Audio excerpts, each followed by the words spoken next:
At nagbabalik po ang personalan ng unang hakbang at itutuloy na po natin ang pagdadala sa ating mga tauhan sa kanilang unang hakbang. Miss Vange, tuloy po natin. Kita niyo naman kung gaano kahirap yung dinadala niya, no? Yes. Si Nanay, Venus, iba yung sinasabi mo eh.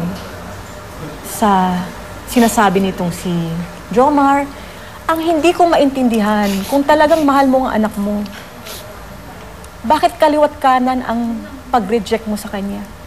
Kung sinasabi mong mahal mong anak mo, pumunta siya sa inyo. Alam niyo kasi po, masama rin kasi ang loob ko dyan sa mga yan kasi kahit po magkasalubong kami. Hindi po ako inaano ng mga yan. Iba kasi talaga yung nanay na hindi nagpapalaki sa anak. Kaya ganun.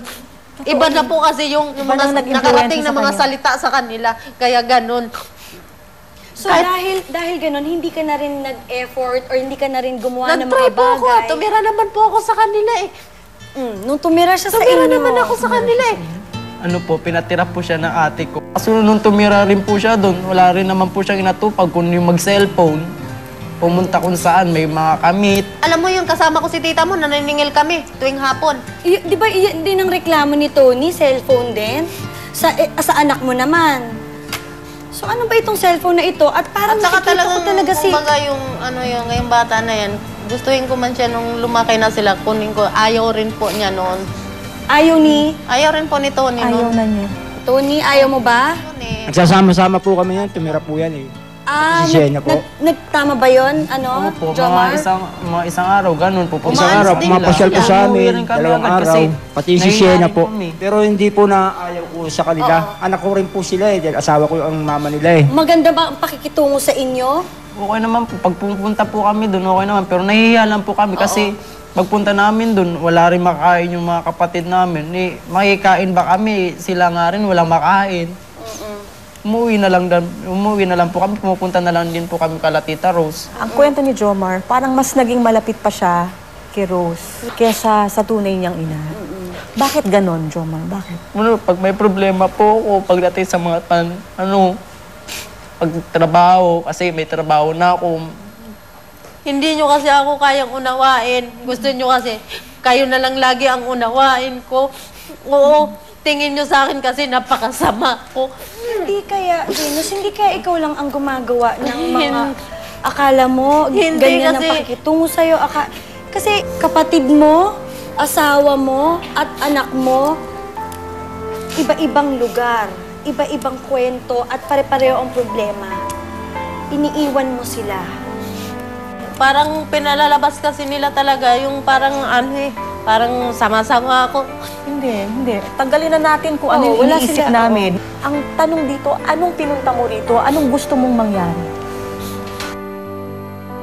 Kaya mo ba na maging totoo sa kanila at magkaayos kayo? Plano mo dyan? Sana, patawarin niya ako. Gusto mo bang magkaayos kayo? Yung ba ang gusto mo? Opo. Okay, yung kay Tony at mga anak niya. Kunin ko po yung mga anak ko sa kanya. Pero Yung kay Tony na naman na issue, kukunin mo, gusto mong kunin yung mga anak nyo, pero siya, ayaw mo na siya makasama. opo. Okay, malinaw. So, ano na pong mangyari? Nasabi niya na ng dapat ganun lang kaigsi ang mga gusto niya mangyari. Parang madali, no? Parang, Opo. Kasi kailangan maging klaro sa'yo, Venus, kung anong kailangan mo gawin, kung anong gusto mo para sa sarili mo. Ang sinasabi lang namin, Venus, lahat ng karelasyon mo may reklamo sa'yo. Wala akong nakitang pag-amin na ito yung pagkakamali ko. Hindi pwedeng lahat sila mali eh. Bakit sinasabi mo kanina? Bakit napakamalas ko? Kailangan mo pang isipin, Venus. Kailangan mo pang isipin saan ka nagkakamali. Siguro po, Kasi hindi ako naniniwala na merong taong malas. Yes. Ang taong malas, siya rin ang gumagawa ng kamalasan niya. Isipin mo sa buhay mo kung ano yung mga desisyon na ginawa mo na hindi tama. nag-uumpisa lang naman yan, yung nag-asawa kasi ako eh. Tapos, yun nga, yung nalayo sa akin yung mga anak ko. Alam mo, hindi. Mukhang sana napakinggan ko itong buong oras na to, no? Hindi lang doon nagsisimula, Venus. Na Wala kasi. Maraming bagay na ayaw mong harapin at ayaw mong tanggapin sa Nung sarili maliit mo. kasi kami, tatay ko, nanay ko, lagi nilang nag-aaway. Wala na silang ginawa sa buhay nila. Di nag-aaway. At anong naging kasagutan mo doon? Siyempre po, gusto ko rin matulungan yung nanay ko. Kaya pumunta ako dito ng Maynila. Tapos, hindi ko man din nakalain na ganito rin pala yung buhay ko Yun na nga. dito. Pero tanong mo sa sarili mo, Venus, nagpunta ka ng Maynila para magsikat? O nagpunta ka ng Maynila para tumakas? Hindi po, talagang bala ko talaga noon na tumulong kasi alam niyo po, pumasok nga ako ng agency. Okay, so gusto mong tumulong. Pero yun na nga eh, nakalimutan Napadalan mo mo ba? eh. Opo, napadalan ko naman yung nanay ko eh. Ayun, So yung sinasabi mong purpose sana ng pagpunta mo dito, nakalimutan mo na rin. yun Hanggang nga po sa kasi naiba na yung takbo ng buhay mo. Nabuntis kasi ako ng maaga eh. Iba yung tatay nila, Jomar, at iba rin yung tatay ng mga anak nyo. At ngayon may iba kayong kinakasama. Yun ba sa mga relasyon mo na yun? Nasa tamang landas ka ba? Hindi po. Kasi magulong ang buhay ko eh. Yun na nga. Ang gulo talaga ng buhay ko, sa totoo lang po. Sino yung gumawa nun? Ako. Pero wala naman pong tao kasi nagugustuhin to, di ba? Pero bakit hindi nyo subukan din itanong kung bakit din nag-umpisa rin na ganito rin yung buhay ko? Dahil rin naman, yung baga Pero alam mo, hindi tayo matatapos dyan eh. 38 ka ngayon. Meron ka pang ilang taon mabubuhay. So saan ka magpo-focus? Sa nakaraan, babalikan natin? O sa kinabukasan? sa kinabukasan po. Tony, anong nararamdaman mo ngayon? Sa akin po, masaya ako, kasama ko yung mga anak ko. Eh, kung yung asawa ko ayaw sa akin, okay lang. Ayaw sa akin dahil may iba na siyang pinakasama po eh. Anong masasabi mo? Gusto niya lang kunin yung anak? Okay lang din po yun. Basta ang akin doon, kailangan tanggapin po ng lalaki yung mga anak ko. Huwag naman po pag malupitan. Kasi po mga bata po nagsusumbong sa akin na Opo. yung mga bata pinatutulog ng lalaki doon sa labas ng bahay nila sa may sala nila Hindi kasi niya nakikita Kasi wala po siya, nagtatrabaho siya Opo. Pinagtatrabaho siya ng lalaki niya.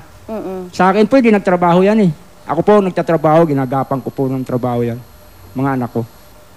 Yun lang po, mali ko na nananakit po ako sa kanya dahil ganun po Ayoko po yung sasaktan po ako magulo Ayoko po ng ganun kahit may anak siya, mahal ko siya pinakasalan ko siya Ang gusto ko, ako pa rin, wag na siyang maghanap pa ng iba. Kasi asawa ko po siya Yun ang akin po. Ikaw, Jomar, anong gusto mong sabihin sa iyong nanay? Para sa akin, asikasuhin mo na lang yung mga anak mo. Alagaan mo yung sarili mo. Alam mo, kung tutuusin, importante ka rin naman sa amin Kasi ikaw na mismo kasi gumagawa ng pagkakamali sa sarili mo Mahal ka namin, mahal ka ni tita, mahal ka ni ate, mahal kita. Tandaan mo yan. Nandito naman kami palagi, di ba? Sabi ko sa'yo. Pero ikaw na mismo gumagawa ng parang para lumayo kami sa'yo Yun, sana nakikita mo hanggang sa paglaki ko nung nasa probinsya ako, na hinahanap kita, na aakyat ako sa stage na may medal ako, may ribbon ako, sa dami ng medal ko. Sana ikaw yung sumasabit sa akin. Mahal naman kita Mahal ka namin ni ate. Kasi lagi mo iniisip na lumalayo loob namin Pupunta ba kami sa bahay mo kung di ka namin mahal? Sana, matauhan ka. Hayaan mo. Katrabaho ko na matino, gusto ko makatulong. Mga kapatid ko, gusto ko matulungan din. Mag-aaral ako para sa inyo lahat. Papakita ko kung ano yung talagang kaya ko.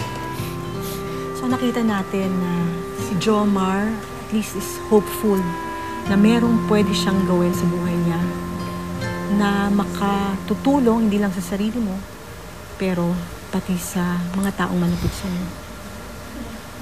So, Venus, balang araw, sana makita mo kung ano talaga ang mga gusto mong mangyari para sa buhay mo. At yun ang dasal namin, ang makita na maging maayos ka sa iyong sarili at sa mga mahal mo sa buhay.